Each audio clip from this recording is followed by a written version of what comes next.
Hello, listeners, and welcome to a very special Mad Scientist Roundtable Extravaganza.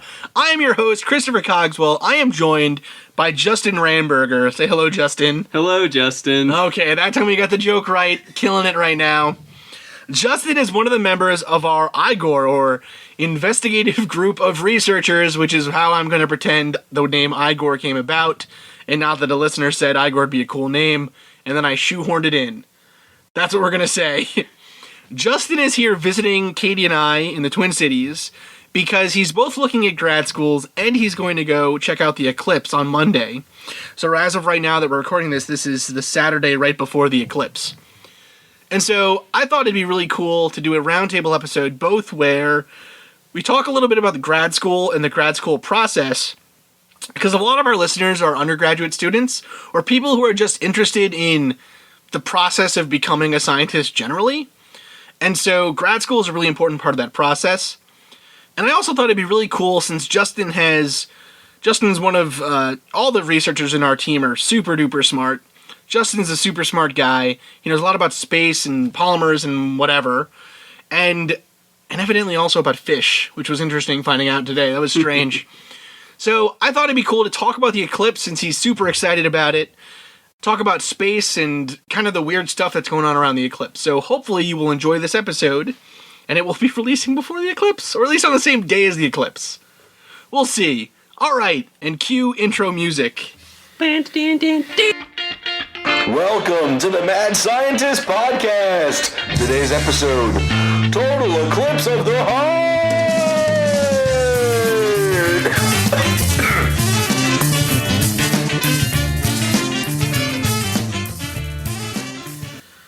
Alright, so I thought we could start this episode by talking about grad school and the process. So right now, Justin, who is, like I said, a member of the IGOR, is starting to look at grad schools. I think, I don't know, is Dan looking at grad schools too? I don't think so. I think he might be looking at like a master's, like an MBA, but okay. Not 100%. Alright, so the IGOR kind of started when we started this show, and I realized that I couldn't research it and write it and record it all on my own.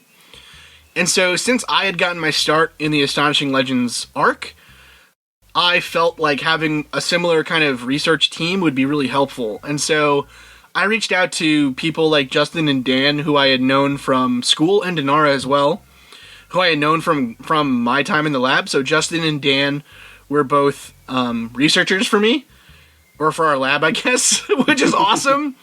And Dinara was a fellow PhD student with me.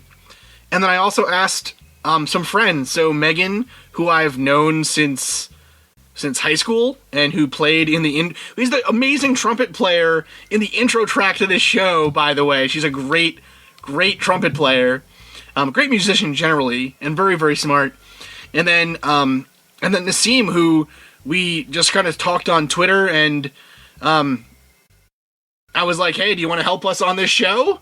And got a positive response, and it's been awesome. So anyways, Justin now is you're in your junior year. Well, sort of. I'm entering my 5th year out of 5 because the school I go to does like a co-op program. So, Northeastern University, where I met Justin and Dan and Dinara, where I did my grad school and did my PhD, has a 5th year because all the undergrads go on co-op, which is good for you guys when you are on co-op and then when you're applying for jobs, but it's crappy for you when you're trying to explain to people what year you're in at like a bar or something. You're like, I'm in my 5th year. It's a bit of a mess because you do 7 academic semesters and then 3 6-month like internships throughout your schooling. So you end up doing like the same amount of school as everybody else, but it just gets spread out over 5 Right, years. and on top of as much school as you do as everyone else, some of those courses you take in the summer over like a 4-week period, and they end up being like Thermo 1 and heat transfer and very difficult stuff. So, anyways, Justin is now looking at grad school. I had to do that process, and it's a topic that not a lot of people know a lot about, but it's a really important process. It's one of the most important processes. Like, when you're a kid and you're like, I want to be a scientist, or you're telling a kid, you're listening to this and you have a child, or you just know a kid in your life who is like, I want to be a scientist. Well, how do they become a scientist, right? Like, how do they get into the sciences? And college it's obvious that they have to go to college, but then on top of that, you have to apply to and then go to grad school as well. And then sometimes you have to do a postdoc, and then like, it just becomes, it's very, very complicated. So I thought an episode on that could be cool. And then on top of that, Justin came prepared for this solar eclipse with his own solar eclipse box thing and his own goggles, which is cool, but intimidating. Because we'll get into the eclipse. So grad school, Justin, tell us about grad school. Okay, so in general, I'm looking to pursue a PhD in chemical engineering, just like Chris, because I want to be cool too. And wow. Well, we're keeping that in. We're keeping that in the episode. Of course tell you we that are. Much. Okay. So I want to go to some sort of school and study materials and interfacial phenomena. So like how surfaces interact with either like gases, liquids, or other solids. And I really want to kind of get a fundamental understanding of how those different processes work, and I want to eventually work in an industry research lab is my kind of goal right now. And in order to do that, you kind of need to have the PhD in order to get that sort of job. Yeah, so for the listeners at home that don't know how this process works, if you want to become a research scientist in a company or at a lab, like a government lab or something, what that requires is at least a master's degree or like 10 years of research experience somehow, either from other industries or your time as an undergrad or something. But those jobs are relatively rare and they can be very competitive. And one of the reasons why they're so competitive is that the people who are usually qualified to take them have a PhD. So they don't want to hire, companies would prefer to hire someone who has some idea of the techniques that they would use in the lab every day, and then be able to retrain them on like their specific machines. So it's kind of the difference between, I guess, I don't know, if you were trying to find a truck driver, you'd rather pick someone who already has a truck driver's license, even if everyone doesn't know how to drive your specific truck, right? So it's almost necessary, completely necessary to go to grad school if you want to do actual research science. And it becomes, interestingly, it becomes more necessary the less they pay you to do research. Like, if you want to do fundamental research on, like, nematodes or something, you're going to need a PhD and a postdoc, but you're going to have a hard time finding that job. But there might be one out there. But whereas in engineering, you could probably work in an engineering research lab with a bachelor's degree, they just might not have you doing your own projects and leading things and stuff. So yeah, what are you worried about, man? I don't know. I'm worried about applications, writing the applications, kind of trying to understand what they actually want to hear, like, and like what I actually have. Like, I want to make sure I sell my qualifications well. Sure. So that, and also like just in general, like fellowships, like getting funding, because typically hard sciences and engineering, you get paid to go to graduate school. Not a lot of money, but it's not like you're like medical school or law school, where you're. Well, okay, let's put this in perspective for listeners, I guess. Like a vet school, right? So Katie's in vet school right now. Vet school costs anywhere from $20,000 to $60,000 a semester. It's a lot of money. It's a lot of money. A PhD can cost that much, but in the hard sciences and in engineering especially, your tuition, if you're applying for a PhD program, your tuition is fully paid for. Off the bat, like guaranteed. And then on top of that, your research might be funded, and you might get a stipend. Yeah. That's what Justin's talking about when he says he needs to apply for fellowships. Because your funding through a school may not be guaranteed. Like, some schools say, we'll definitely give you 4 years of funding. But most schools will say, we can fund you until your qual. And then if you pass your qual, you are on your, like, you'll maybe get another semester or something. But ultimately you will have to find a professor willing to take you on to pay you. And so the way that you get paid will be either through teaching courses, which that's called a teaching assistantship, or it'll be through winning a grant, either by applying to some government agency and saying, my research is worthwhile for these reasons, please give me money. And then the government might say yes. Or you can get funding from like private places, or even a company might be funding your lab or something. But it's a very precarious situation, actually. Yeah. So you're mostly worried then about the actual application process itself, and then once you're there, ensuring that you stay. Yeah, like, Yeah. because right now, I mean, that's where I'm at. Like, if I don't get in anywhere, it's kind of game over. But, I mean, I hope I get in at least a couple schools, and then I can kind of make my decision based on location and, like, what professors are there. So, Yeah. which professors are doing interesting research that I'm, like, curious about and I really want to get involved with. So one interesting thing about the grad school process that I didn't realize until I started applying and going to interviews and things is that there's a certain point where you're already in, basically, and schools start competing for you, which is kind of cool. So I'll never forget, I met a guy at a school that I went for an interview at, and I had already gotten accepted to that school, so it wasn't really an interview, it was more like a come to this school and see what we can offer you. So I remember I went for the interview, or whatever it was, this visit, I guess, is a better word. I went for the visit, and one of the grad students I met was like, oh yeah, I applied to like 30 schools because, and like schools that I didn't want to go to, but I wanted to visit the area. And then he just got flown out by the school for free and like visited New Orleans and like San Francisco and whatever. And like he was just so nonchalant about it, and I was, trying not to pee my pants because I was like, don't mess this up, don't mess this up, don't mess this up. And he was like, yeah, I just conned them out of a bunch of money, like whatever. It's wild.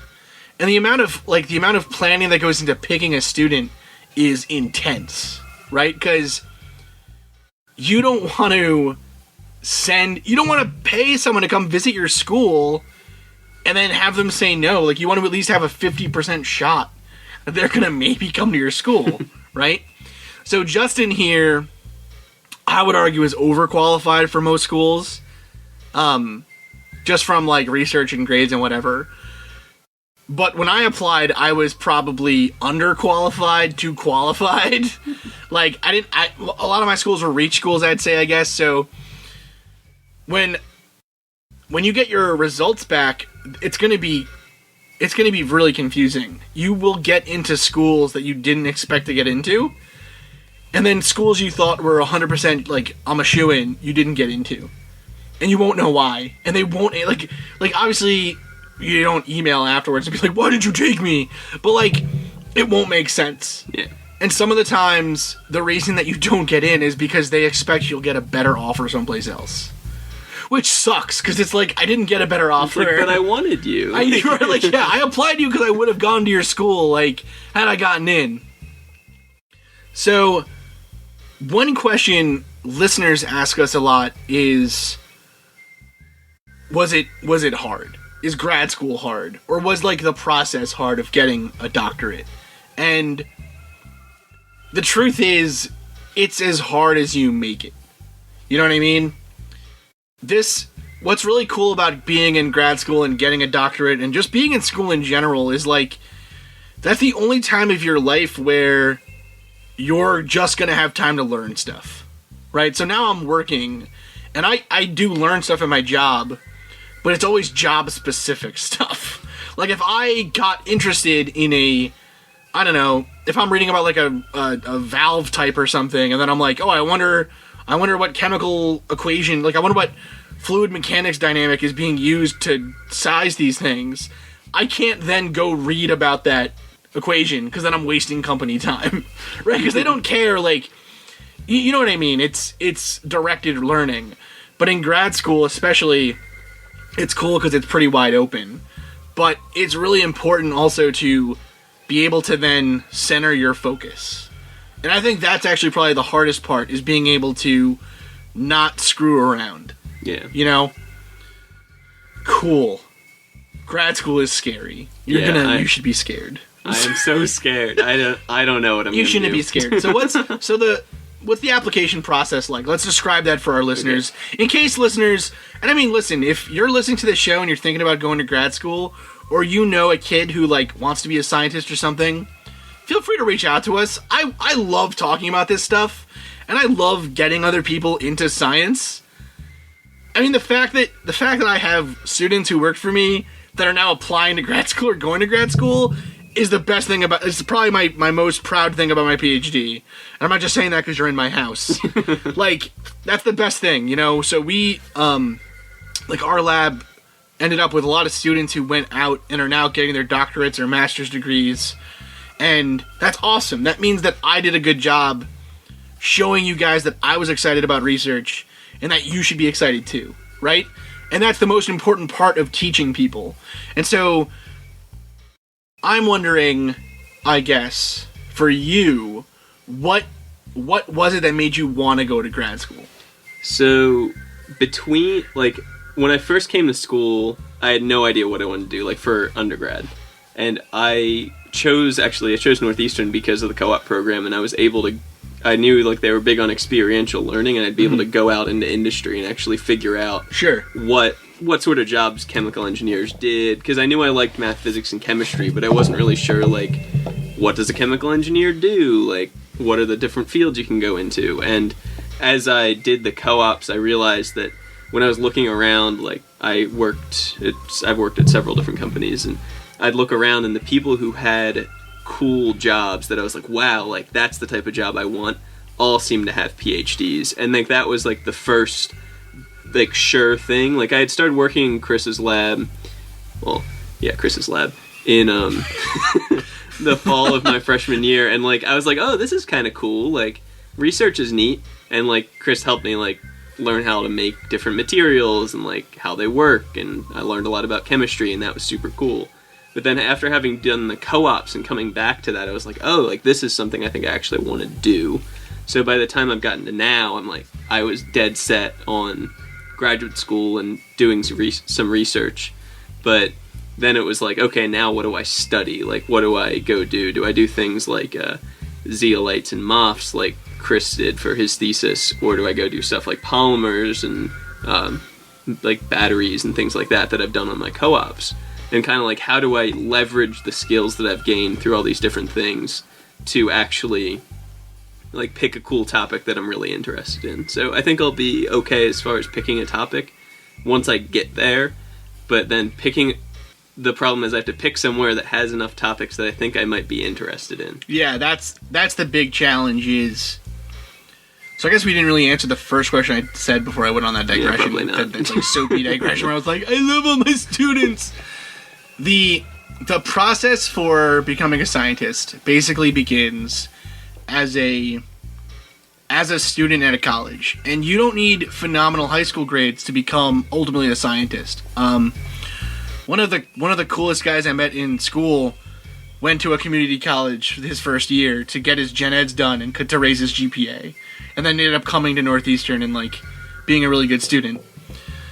So it kind of starts in high school where you figure out you want to go to college for something, and you pick a scientific field or a hard engineering or something. So, whatever, biology, chemistry, any of that stuff. And then as an undergrad, you should probably be doing research, undergraduate research, and trying to go to conferences and stuff if you can, and, like, even if it's a local one or something, and just get your name out there as, like, I'm presenting stuff and put stuff on your resume. And then when you're in your junior year, or your fourth of 5 years, if you're at Northeastern, you take the GRE, which is the Graduate Record Exam. And that's basically like an SAT for grad school. Yeah, and they use it for all kinds of different fields. So I would argue if you're in engineering, you're probably at an advantage because you already know so much math and you've done so much that the stuff you have to study for is like the verbal stuff that they don't really care about anyways in grad school for engineering. But regardless, you take this test, the GRE, you then apply to schools, you get letters of recommendation and stuff. It's just like applying to colleges again, pretty much. And then you get accepted, you go to grad school, you try to kick butt in grad school, publish papers, go to conferences, teach students, all that good stuff. And then after that, if you kind of make a divergence, you either choose to go into research and industry, or you choose to go into academics as a professor. And so those two are going to be different tracks. If you choose to be a professor, you need to go to a postdoc, which is basically another couple of years of grad school with slightly better pay and slightly worse life-work balance. And then if you choose to go to industry, you can pretty much start whenever. But there's no guarantee you'll stay in research then. You know, I didn't. So it's, you know, and a lot of the times with this process, the scariest thing is that you have very little control over what happens to you. You're kind of at the whims of politics in terms of, like, internal politics of your department. You're kind of actually up to the whims of, I guess, real politics, in the sense that, like, if government decides not to fund your project or decides not to fund your type of research, then you could be 3 years into grad school and find out, like, crap, they're not funding us anymore because whatever, the market crashed or whatever, and now I'm out of luck, right? That could happen to you. And then on top of that, too, grad students have very little protections legally. Like, grad school, it's one of the weirdest work-life compromises you're making, because everyone knows grad school's terrible. Everyone hated grad school when they were there. And everyone wants you to hate it, too, now that you're in grad school. Like, it's almost like people are, you know, they're like, I was hazed, you're getting hazed, too, you know? Like, it's a pretty weird system that way. So, for me, that was the scariest thing, was that I could be doing a great job and still get kicked out for no reason. And so the best way to protect yourself from that is probably to be such a phenomenal student, or what I did, which is to have so many undergrads in your lab that if they kick you out, there will be a revolt amongst the undergrads. That was pretty much my plan, and it worked flawlessly. That's the scariest thing I would say about grad school. So you want to be professional when you're there. You want to be on top of it all the time. You want to be you want to be on your A game, you know? But at the same time, that's probably why grad students have such a high rate of depression and anxiety, because you have no control over your fate, but you have to be your best all the time. So it's not an easy time of your life. I didn't realize how much happier I didn't really actually realize how much happier I am out of grad school until just now talking about it. But, like, my life is so much better that I'm not in grad school anymore. Well, to be fair, you just finished writing, though. That's true. I did just finish writing. Like, so, getting back, I guess, to this question of, is it scary? There are parts of grad school that I miss now as an adult. Like you're an adult. I know, seriously. We just played Dark Souls for 6 hours, maybe. And then Rocket League. And then ate bread pudding and ice cream. Which I guess that's kind of adult. That's sort of an adult thing. But anyways, the things that I miss are things like getting to teach people about something that I discovered. Like, there were times where we made materials, like 50% of the people to have ever synthesized, like, NEU 3000 or whatever the hell we called it, are sitting in this closet right now recording this podcast. It's pretty amazing, actually. You know, it's cool to think that there are materials that have never existed, as far as we know, in the universe that we made. You know, that is a cool feeling.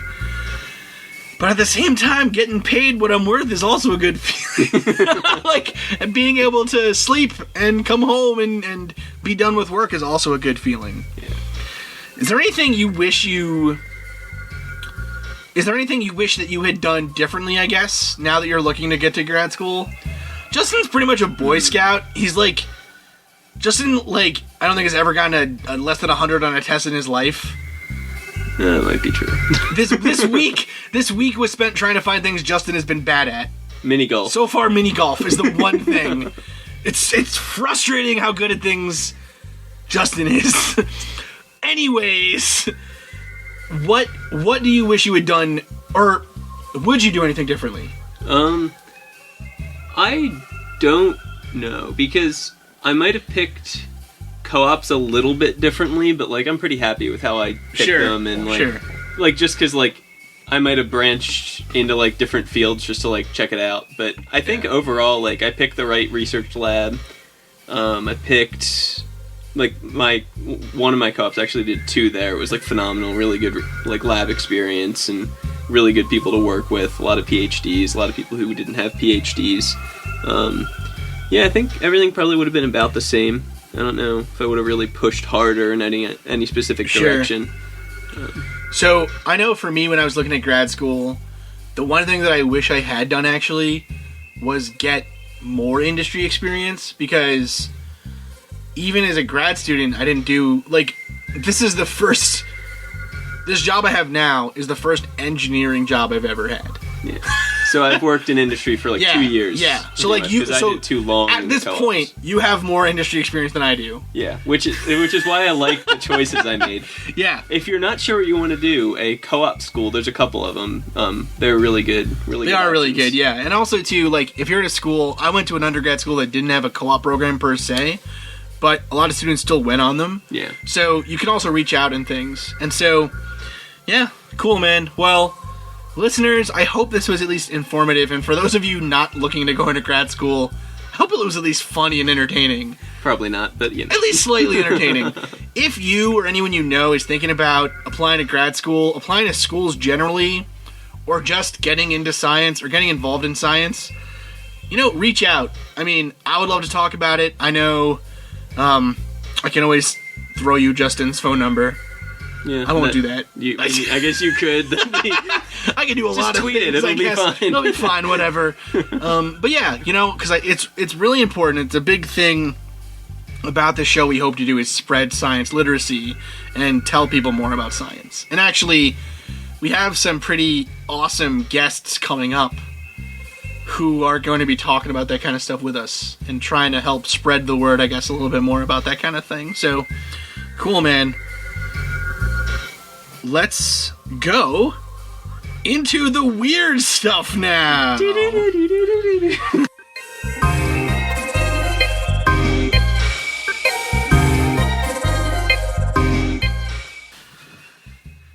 All right, Justin. So, I know in my heart I like to pretend like you're visiting us because you missed us. But I know it's because of the eclipse. It's to visit universities and to see the eclipse. Thank you. Okay, good. There we go. Yeah. And Chris is a place to get fed and beaten in mini golf. I see how it is. So, okay, I'm going to be completely honest. I don't care about the eclipse at all. Chris is the worst. I don't like. I don't find space that interesting. How? Well, I don't know. Like, I guess I don't know why. Like, when you look up in the sky and you're like, wow, like, space is big. Like, that doesn't just blow your mind. When I look up at the stars and see, like, when I look up at the sky and see stars and the moon and stuff, I think, yeah, like, that does blow my mind. But you don't care about, like, looking through a telescope and seeing the rings of Saturn with your own eyes. No, like, I like that stuff. What's the problem? All that stuff is cool, but I guess, I don't know, like, I don't feel You're just too like... simple-minded to get excited. Oh my god. I guess, I don't know, man. It just, like, sci-fi never really did it for me. Like, Marie is gonna kill me. I'm not super big into Star Wars either. You're and wrong, but I guess I can be wrong sometimes. I don't know. Yeah, space never for me. I guess because I always thought that there was so much to explore and learn about on Earth that thinking about what's going on in space to me has always seemed like a second thing. Like I knew, obviously, like, learning about space and physics and whatever, that's all connected to the smaller world as well, and that's what makes physics such a interesting subject. But I was always more fascinated by the atom and, like, quantum stuff and getting smaller and smaller and smaller black holes, neutron stars. See, like, all of that part of it is cool, right? But actually, I guess actual events that occur, like meteor showers and stuff like that. Yeah, meteor showers are sometimes okay. Yeah, like I don't know. I don't go out of my way. I don't go crazy about them. Like, I feel like people with this eclipse are losing their damn minds. Yeah, it's a little blown out of proportion. Like, it's gonna be pretty cool, but to be fair, there's another one in 2024 that also crosses most of the country. So it's like, it goes from, like, I think eastern Texas up to, like, I think New York. Like, that one's gonna be just as accessible for most of the country. So yeah, I mean, I don't know. I guess I just don't see the need to, like, that stuff happens. We know that stuff happens. It'd be cool to see it, I suppose. But for me, I don't know. It just never really held that big of a thing. Yeah. But can you explain why you like the eclipse?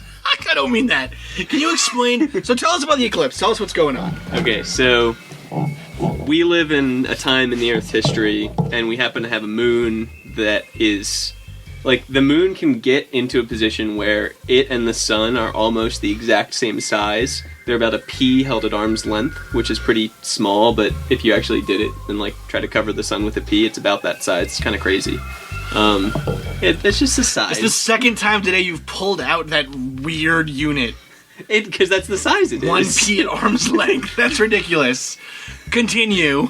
But because of that, if the moon is kind of like tilted in its orbit, so it's not always in the plane of the orbit that we have with the sun, but it can be. So every so often it lines up in such a way that the moon passes in front of the sun, it casts a shadow on the Earth, and we get a solar eclipse. There are other types of eclipses where it only partially covers it, or there are times when the moon is farther away from us, so it's actually smaller than the sun. It's called an annular solar eclipse. But this one is a total solar eclipse, so it actually covers the whole sun and makes everything dark. I don't know what else. The moon covers the sun. That's what a solar eclipse is. Bam! Explained. So, when was the last time one of these happened? Do you know that off the top of your head? I think there was one in a partial one in the 90s or something. So in I 70s. I actually saw a thing on Reddit that was a picture of a newscaster saying that he hoped when the next solar eclipse happened, it would find a peaceful Earth or something. And it's like, well, that doesn't seem like it was that far, like maybe the 70s. Yeah, right? There was definitely one in the 70s, like early 70s. See, so, again, like, if there's going to be one in 2024, barring some truly unforeseen circumstances, I'll have another shot. Yeah. You know? Okay, cool. So that's interesting. So what kind of stuff did you get ready for the eclipse? Because you have he's been living in his car for like a week. That, more than a week. It's terrifying. What a time to be I'm alive. doing a road trip and I'm camping, doing a lot of fun stuff. It's great. But, so for the eclipse, I have a pair of certified eclipse glasses, so they're ISO and CE, whatever those stand for, certified, which means they won't burn your eyes out when you stare at the sun. That's very important. Solar eclipse safety is key. Don't use regular sunglasses. Gotta throw that in there. That is true. We're not giving actual recommendations. Please consult NASA's website, etc., etc. Definitely look at NASA's website. That's always a good bet with these things. Yeah. Yeah, those are actually pretty cool. Yeah, those are really cool. Like, you put on these glasses, they look like 3D glasses, but you can't see anything except when you stare at the sun, and you can see like a orange circle, and it's pretty sweet. It must block out pretty much everything but maybe one specific wavelength, like maybe UV light or something. Well, UV it doesn't let through because that's what would destroy your eyes. It doesn't let through UV and IR. So infrared light, it doesn't let through, I don't think, because both of those can damage your cornea and retina. So, but it's not letting through visible light either. Yes, it is. You can see the sun. No. Okay, let me rephrase. What I mean is, it's not letting through visible light of the intensity that we see. Yeah, like it's normal. also shaded. So it's like if you put it in a UV vis spectrometer or something, it would be like it would probably let through some yellow or something like that. Okay, that's cool. Okay, interesting, cool, man. Yeah. So that's it. Oh, I also have the box. And you get the box. Oh yeah, so okay. Another thing you can do is cut a hole in the top of like a cereal box. I use Raisin Bran, best cereal. Just had to get that in there. I just want to say the views of Justin Ramberger do not represent the views of Mad Scientist Cogswell or the Mad Scientist podcast as a whole. Continue. Not a sponsor. If they want, listen, I do like Raisin Bran, but let's not cut out other potential cereal sponsors, okay? If Boo Berries wants to sponsor us, I'd love that. If Count Chocula wants to get on the horn, you hit us up, Count Chocula. So I get a nondescript cereal box. And I cut a hole in the top, and then I'll cut a hole, like a bigger hole. Like I cut a hole for my eye to look through, then I cut a bigger hole, put a piece of aluminum foil over that, and put a pinhole in it with like a pin, obviously. And you can put your back to the sun and look into the box, and it projects the sun onto the bottom of the box, if that makes sense. So basically what you're doing is you're looking at the other side of the box. The sun, so you're, what's the best way to describe this, I guess, without a picture? It's a camera obscura, if that helps. That doesn't help. That helps Okay. no one. That helps no one, There's Justin. one listener out there that's like, oh, of course I know, that's that's what true. it Of course there is. A lot of listeners are very smart, so they probably already all know this stuff anyways. But basically, it's... You have the sun to your back, and you're looking in this box away from the sun at the far end of the box that's still closed. The sun is shining, it hits the aluminum foil, and then the light that's still through the foil, that's been pushed through the foil, comes down through a pinhole that's open in the foil. And then that is what's now being reflected down onto the surface of the box on the other end. Yeah. That's the basic idea. Yeah, so it's just like... And so what it's like a pinhole projector with a piece of paper. It's just so what it's doing dark. is it's diffracting the light that's visible behind you, basically. So you're able to see what's going on in real time behind you, but it's a very specific amount of light that's being let it's through. low intensity, so Yeah. the pinhole only lets a little bit of light through, so it kind of doesn't damage your eyes. It's like being able to look at the sun without actually looking at the sun. But so a camera obscura, that's what you called it? A camera obscura, I know, I mean, I know what they are, but I don't know the name, obviously. Yeah. A camera obscura does the same thing, but it will do it with a whole image, basically. But not... It's like faint, and it comes out different, but it's interesting. Yeah. They actually think that might have been how Rembrandt, I think, painted his paintings, or some of them. Yeah, they think he might have used a camera obscura, and that's how he was able to get... I don't want to besmirch Rembrandt. It was some artist. I should have looked this up before I told this story, as always with stories in these roundtables. But it's a really interesting technique that they knew about in like the Renaissance period. And so they think it might have been a technique for people to paint like hyper realistically, right? Because all you're doing would then be tracing, right, on a bigger projected piece. So this eclipse, I know a lot of people in my job are going. They actually all took off. I might be the only person in my office on Monday when it happens. You should get holiday pay for that, Chris. Man. Hey!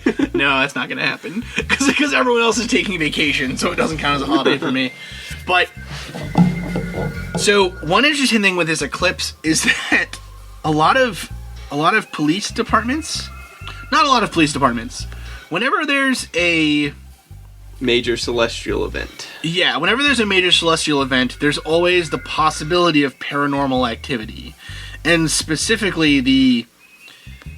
Maybe not... maybe the possibility of paranormal activity is too strong. There's always the possibility you have a lot of people looking up at the stars, or at the sky, who don't normally look at the sky. And they will see things that they don't normally see. Like the corona of the sun. Like the corona of the sun, or like a... whatever. A speck of dust on their eyeball, whatever it is. Or a UFO, who knows what it is. And they will report it to local police. That happens all the time with these events. And so, the South Carolina, one police department in South Carolina, tweeted this out. Quote, regarding possible paranormal activity potentially occurring during the hashtag Solar Eclipse 2017. As always, if you see something, say something. So, interesting, I guess. So the idea, I think, with that tweet, and it's been kind of shared all over the place on like different paranormal Facebook pages and Twitters and whatever, is that people will be looking at the sky in a way that they don't normally look at it, and so they might see something not normal for them or spooky or whatever. So that brings, I mean, you know, if we care about these things, maybe aliens care about them, right? So Justin is perfect camouflage to go about their secret missions. Perfect camouflage. So when Justin, I guess the one time you stayed over our apartment previous to this was we were going to a conference, right? Yeah, it was Atlanta. And I made you watch Ancient Aliens. Oh, Der Glocke. Der Glocke and all these other things. Oh no. So what do you think about that stuff, man? I don't know, like, it's very interesting. I really enjoy talking about it, obviously. I'm here, I'm part of IGOR. IGOR, best name ever. Sorry, I got it. Best name ever, IGOR. Okay, so... Yeah, it's always fun, and like, I mean, all these different Dark Myths podcasts have, like, they're really fun stories, at least, to listen to, and, like, the origins of them, how they come about, and then also, like, I kind of want them to be real, I mean, right? Yeah, like, that's definitely a part, I think that's true of everyone in Dark Myths. If they don't outright believe, I think we'd all like them to be true. Yeah, like, come on, like, I like space so much, like, having aliens that are capable of getting here is just like, oh wait, then that means we can go places. So like, let's talk a bit though about that, because, you know, we're two nerds. Yeah, we know a lot of science and stuff. Why you say that as if we couldn't get out there? Why couldn't we? Well, or what would be the limitation that would make it amazing that aliens are getting here? Distance. I mean, yeah. Like, the closest stars are what, like 4 light years away? Something silly like that? Like 4.2 light years? 4.21 light years? So, for listeners that don't know, a light year is at a certain speed, as you approach the speed of light, that's the fastest anything can physically move in the universe, in a frame of reference. Yes. So, what that means is that as you approach, if you were in a ship and you started to approach the speed of light, what would actually happen is, to account for your increased speed, time would start to move more slowly. Yeah, it's actually comes from Maxwell's equations, if you're familiar with that. Like, it kind of follows from that. Like, if the speed of light isn't constant, then Maxwell's equations aren't true, which is important. But Maxwell's equations basically define how magnets work. Yeah, they basically form the foundation of how you're listening to us right now and how light's flowing in your home. And Maxwell's equations are very, very fundamental equations in physics. Yeah, and what that ends up leading to is that if you're in a car and you're sitting still, the light coming out of your headlights is going at the speed of light, which makes sense, right? But if your car is going at, or like, and if, let's do another example. If you're in a car and you throw a ball out the front, the ball is going, say, 10 miles an hour or whatever. Now, if your car's going 100 miles an hour and you throw a ball out the front, it's going 110 miles an hour when it leaves your hand. But the light out of the headlights of your car is still going the speed of light. And no matter how fast you go, the light coming out of your headlights is always going the speed of light. Yeah. Away from you. And because of that, there's some interesting physical consequences that end up being like the space like shortens in front of you and time slows down just to make that possible. And I don't know if we need to go into like why that is necessarily. I think that's probably a whole other episode on its own. But the basic idea then is that if we were to when we talk about space distances, then we talk about light years. How long does it take light traveling at the speed of light to travel that distance? Yeah. Right? In normal physics, though, we actually don't... We calculate light years. I don't believe we actually account for things like if you were actually in a ship moving at the speed of light. Or do we always account for it as a massless particle? Yeah, so it's like, it's from the reference frame of the Earth. Yeah. How long does light travel in 1 year? So, Yeah. like, if you're going super fast, like, you might get there soon, but everybody on Earth will be dead. That kind of... It's like that, like... Yeah, that archetype. kind of way. Yeah. Yeah. So the problem then is that if aliens are getting here, then they either have to be extremely long-lived, Yeah. right, to the point where they could survive a time dilation, or they are somehow breaking that law of physics by, one argument would be a wormhole, so they're breaking a place in they're basically they're taking a shortcut. Yeah. So we think of space as like a three-dimensional, array around the Earth, let's say, and instead of them going three-dimensionally, maybe they're poking a hole through it and coming through the fourth dimension or something. I guess a better example would be if you were on a flat piece of paper and you had to travel from one end of the paper to the other, that will take you... That distance across the paper is going to be pretty long. It'll be one length of paper away. But if the paper is actually, like, if you could bend the paper and stick the 2 points together, then instead of traveling on the paper, if you could travel through the paper, that would be a much shorter distance. Yeah. So that's the kind of arguments people make when they're talking about wormholes and things. But so, I think that's actually a really important point, though. If aliens are getting here, that means either our physics is wrong, or that our understanding of what's... I don't want to say it's possible, but we have to start thinking more creatively about just what the hell are they doing. Yeah, like, so as far as general relativity is concerned, like the way we describe gravity and how that works, wormholes should be possible, but we've never detected any, and we're not really sure how you would make one. But it took a long time for us to discover black holes, right? Like, yeah, like it took a long time. We described black holes, I think, first in the 60s? I think it was... Well, I think it was the first solution of Einstein's equation. I think Einstein did it. Was a black hole. Yeah. It was so it took a very long time before we actually discovered a black hole. Yeah, like... And we're only now starting to be able to actually... Like, understand them. Yeah, like, figure out just what is going on, inside of them. And even then, we don't really know. So, yeah, so that'd be a problem for aliens. And, like, to give you some perspective, the sun is 8 light minutes away, so... Anything that happens on the sun, like if the sun went out, we wouldn't know for 8 minutes. Yeah, another really interesting aspect of that actually is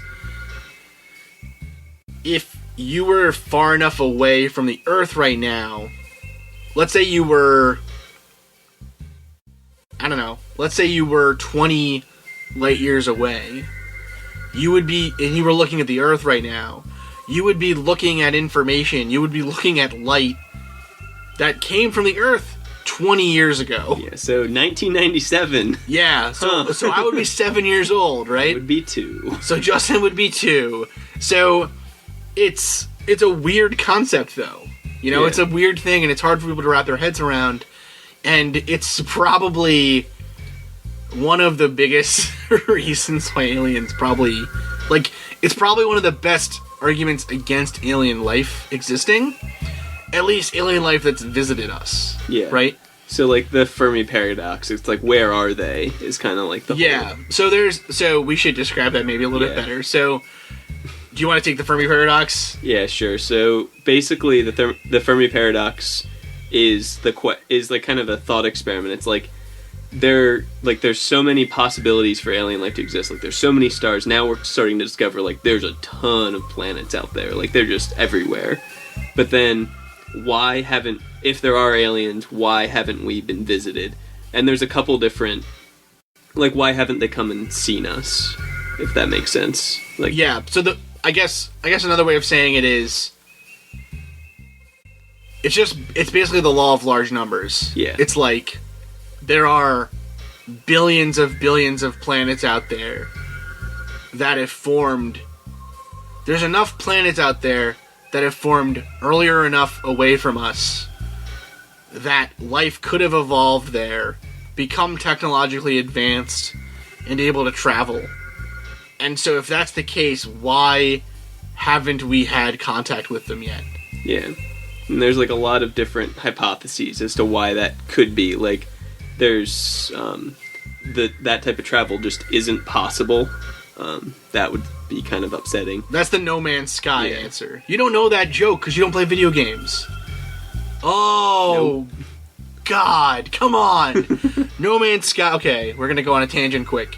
No Man's Sky is a video game where this guy created a program where it created, like, randomly generated worlds with randomly generated organisms and stuff on it. And so you're in a spaceship and you're flying around discovering worlds. And when he first sold it, he, like, sold it on Kickstarter. When he first sold it, he was like, you'll be able to meet players in the game. But the game world is so huge that it's going to take you forever. And so two people, like, two friends or whatever, were like, we're going to find each other. And so they kept finding, like, similar planets and stuff and whatever. And then they got to a point where they're like, we should be able to see each other. And he had to release a statement where he was like, actually, we didn't put that in the game yet.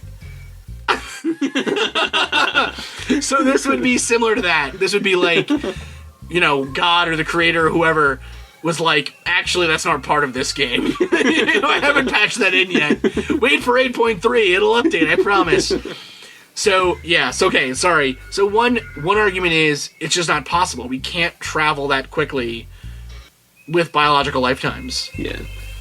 Another option is there's a great filter. Like, that's a whole thing about, like, evolutionary biology, but it's basically saying that there's some point where civilizations, or even just life in general, hit some critical moment where, like, let's say the great filter is just meteor impact. So, like, maybe the probability of meteor impacts is actually quite high, but for some reason our solar system just didn't hit us enough at the right times to cause, like, mass extinctions that just wiped life out. So, like, we've been some of the first that have actually been able to reach this point. Like, life starts all the time, but it gets wiped out before it can really get anywhere. See, but again, the problem with the Fermi paradox always for me is, again, it's the law of large numbers. That's assuming that this is a more likely outcome in a billion option universe. Do you know what I mean? Yeah. Like, if that's the case, that meteors, like, it doesn't matter. Because if it happened once here, it should happen everywhere else. It should happen everywhere else at least once. You know what I mean? So, like, it's like I guess the argument, listeners, would be similar to if one time out of 1,000 chances you draw an ace, say. That sounds like really bad odds, unless you're doing 1,000 pulls every second. Yeah, like, you know what I mean? Like, it sounds bad if one out of every 10,000 planets is able to get past that, like, meteor stage or whatever, but there's a billion planets. Yeah. So that means that there's, like, 700 million, you know, whatever million of them that exist like that. So, and I think I actually think a more interesting point to that one that's similar would be, forget, like, a critical mass of like, nature. What if we always necessarily hit a critical mass of self-extinction? Do you know what I mean? Mm-hmm. Like, it's really easy to ruin a planet. You know, we found out it's really easy. All it takes is, like, 200 years of pooping out CO2, you know what I mean? It's really easy to, like, ruin a planet. And so maybe, but, like, forget just, like, I think if you start to add on all those other factors, things like war or famine, or even, like, inner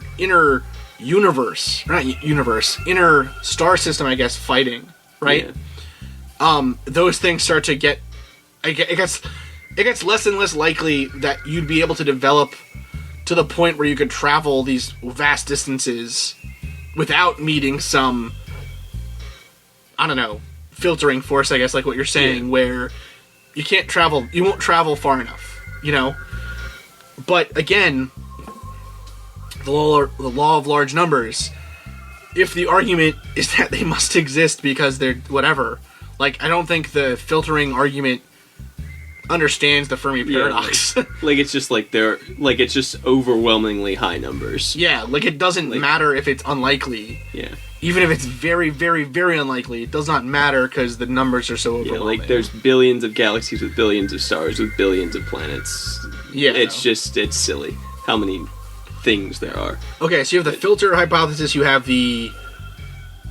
we've been the... You can't physically travel. Well, there's the kind of the brother of the filter is like we're the first, like that, which is kind of like silly, like which it might as well be like it's kind of the same idea. It's like we might as well be living on a flat Earth then. You know what I mean? Like that's a silly argument. It's stupid. Then the most exciting one, the one that I would like to be true the most, is there are rules.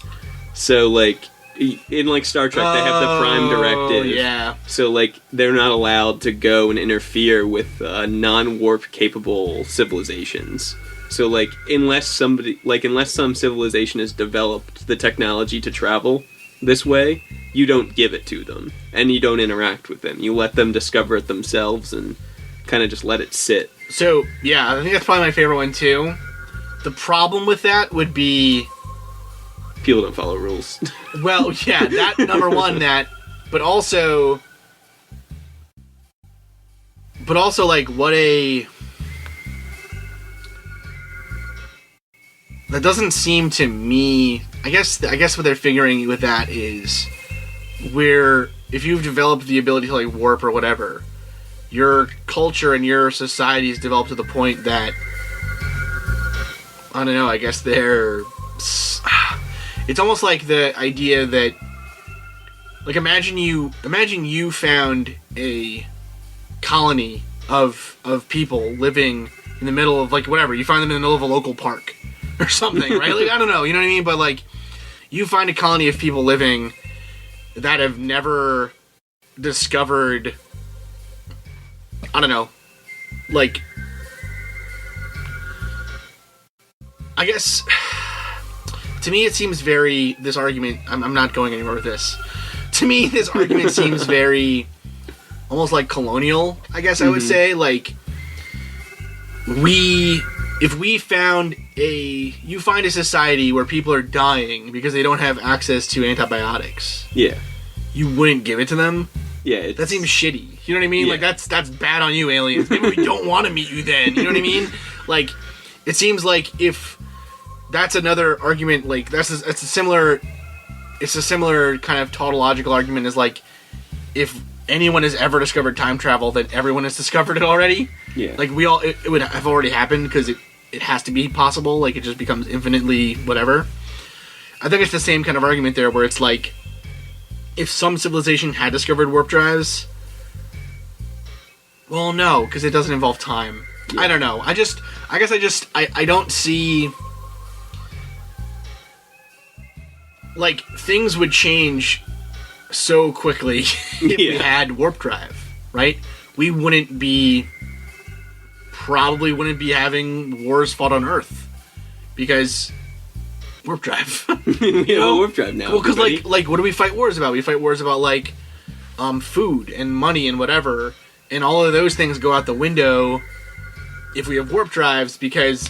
You know, whatever. Like, you can just go get more. We can just go get more anywhere, and we can right? and like you can just go find anything you want, like law of large numbers. Like yeah, exactly. There's an Earth-like planet out there that we could just go farm. Take. Yeah, yeah, whatever. Like, you know, so it would open up so many possibilities that it seems like it would be infinitely cruel of an alien civilization to not give us warp capabilities or share that technology with us. But at the same time, though, it brings that similar kind of argument, like, were white settlers, European settlers to, like, say, America, were they correct in giving, or bringing, not giving, because we didn't give anything, we gave smallpox and, you know what I mean, whatever, but, like, you know what I mean? Were we right then to come and like disturb a local culture, right? It is a tricky argument, and maybe by the time we have warp drive, we'll have solved that argument. Yeah, maybe. But you know, it's interesting. Yeah. So that's an interesting question. One other aspect of that question of like why do looking at one thing I really like about this whole thing with the eclipse and this thing from the South Carolina Police Department or whoever it was the South Carolina Police Department. I don't know what specific police department is what I'm trying to say. But one other aspect of this that I find really interesting is the idea that... So they also talked about, like, lizard people. They were like, if you see a lizard person, like, don't worry, it's probably not anything, right? They get... They didn't say it exactly that way, but again, like, when these big events like this happen, people freak out, right? And it always reminds me of one of the scariest stories from when I was a kid, is the Virgin of Fatima. Have you ever heard of that story? Okay, this is terrifying. So, well, I thought it was terrifying when I was younger. Now I think they were staring at the sun for too long. Oh, wait, I know exactly what you're talking about. You know this one, because you mentioned at the beginning of this episode the halo of the sun. Oh, right? yeah. Okay, so for the listeners that don't know, the miracle at Fatima, and this isn't to take away from, like, you know, who knows the answers to religious questions and things. This isn't a take away from that at all. So I hope if you're listening to this and you are religious and Catholic, you're not going to be offended. But the basic thing that occurred at Fatima was these 3 children were out in the fields one day, and I believe they were shepherds. Actually, they were shepherd children, I think. But the basic, it doesn't really matter what they were doing. They were, whatever, selling Girl Scout cookies. It doesn't matter what they were doing. They were in this field, and they claimed to have seen a vision of the Virgin Mary, who told them that she would return, like in a year or a month or something. She would return to them 3 times to give visions, one of heaven, one of hell, and the third would be a prophecy for the earth. And so the children went back to, you know, their home, I guess, or the priest or whatever, and told them about this, and the priest or whoever it was believed them enough that at the first one, and so that she said that she would, the Virgin Mary said to the children supposedly that she would make her presence known, right? She would make it known to the world. And so the first, and this happened, I want to say 40s. I should check that quick. But I think it was pre-World War II, right? It was pre-World War II, I think, because it was, I think, 1917, October 13th, 1917, in Fatima, Portugal. So, yeah. So, and it's called the Miracle of the Sun. Yeah. So, basically, the Virgin Mary said she would come and make her presence known. And so, what happened was, on the day that she was going to give the first prophecy or vision of heaven or something, she came, and the children saw it, and it was fine. And this eventually culminated in a group of people, like a huge group of people, being there with the children for the final miracle. And they were there waiting for the Virgin Mary to appear, and when she did, she appeared near the sun, I guess. And someone said, you know, look at the sun, and so they all started looking at the sun. And the Virgin said that what she would do was she would make things that were impossible occur. And so what she did to show herself to the people there was the sun moved around the sky, and it went off, and then it came back on again, and then it went off, and it came back on again. And so, and like a huge crowd of people said they saw these things with the sun occurring, right? And the thing that made me really scared, besides the fact that like a load of people saw it at once, and besides the fact that I was like a very scared little kid about religion generally, was that supposedly the prophecy or the third message she had been given, one of the children had been given, was so terrible that the Vatican kept it secret. That was what made it like, that was like, oh no, you know what I mean? That scared the pants off me when I was a kid. So, but from a skeptical point of view, that was happening because they were staring at the sun without proper eye protection. Proper eye protection, right? So, like, it was like that scene in Invader Zim where he's looking at the sun to tell which way to go home, and all of a sudden he's, his eyes are melting, and my eyes, right? That was what happened. So So it's an interesting thing. The sun, looking at the sun can scare the hell out of you, and it can do weird things to your eyes if you're not protected. So I don't doubt that people are either they made their camera obscura wrong, or they tried to make one of those view boxes and they messed it up, or they, whatever, think, oh, I can use my normal sunglasses, and then all of a sudden people will report, like, I saw a glowing disc in the sky, and it's just, like, been burned onto your retina because you didn't look at the sun right, you know what I mean? So, it's interesting. And these...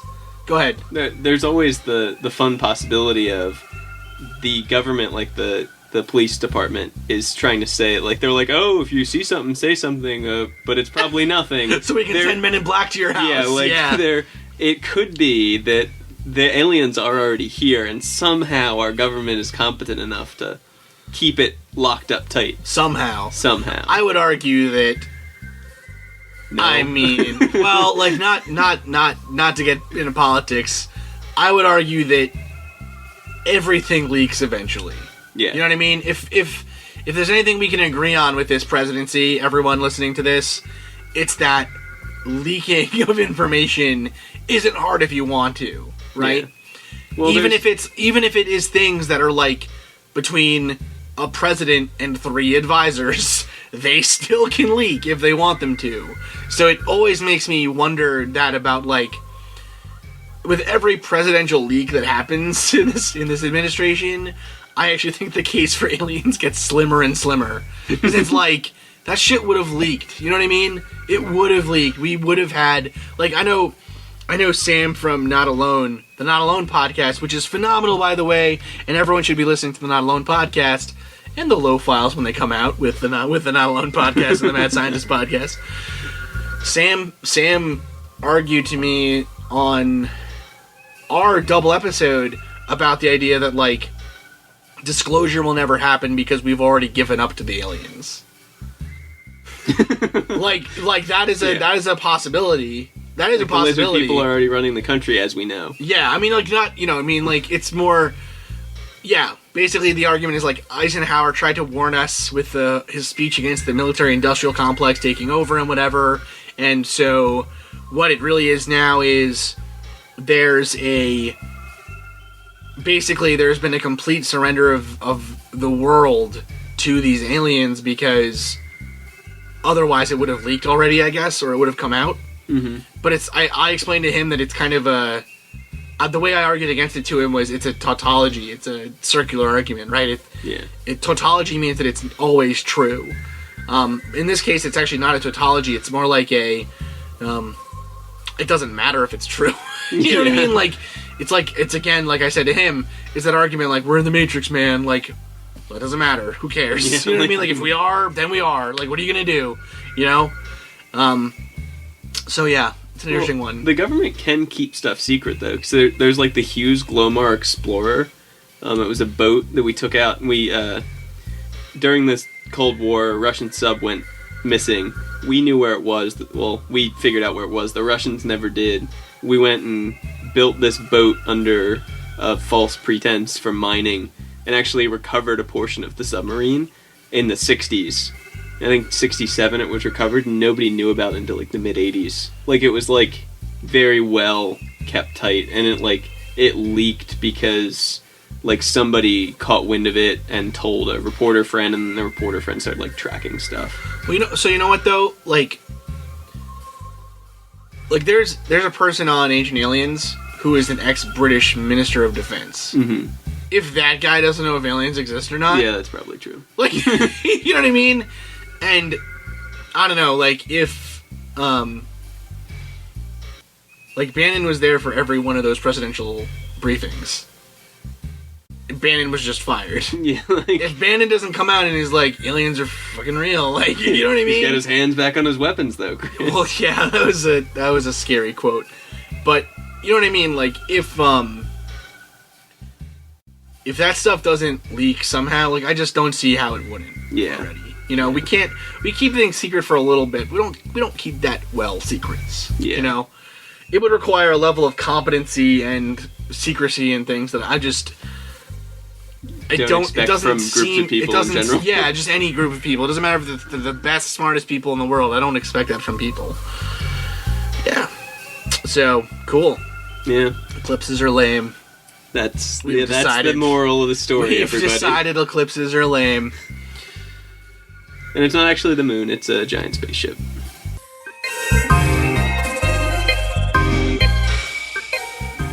Well, alright, listeners, thank you so much for joining us on this special Mad Scientist Roundtable. I am Chris Cogswell. I have been joined by Justin Ramberger. That's me. That is him for sure. You had one chance to pick a cool catchphrase and come on the show again, and you said, "That's me." That's not good. He's doing a little hand thing now too. It's not working. I hope you've enjoyed this episode, listeners.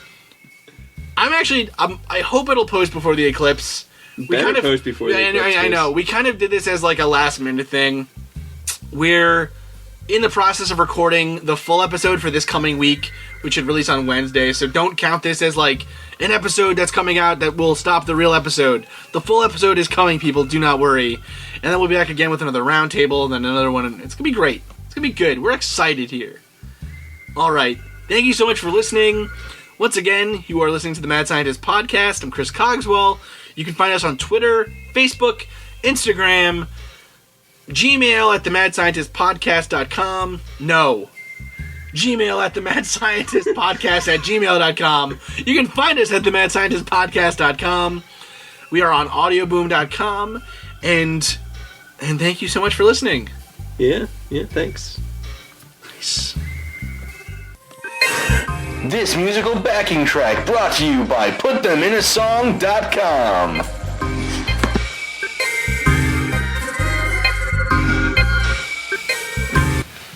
Hello, listeners, and welcome to a very special episode of the Mad Scientist Podcast. I'm your host, Chris Cogswell, and I'm joined here by Justin Ramberger, a member of our IGOR. My name is Justin Ramberger, and I hear this is terrible as well. We cannot use this. No, we can't do that.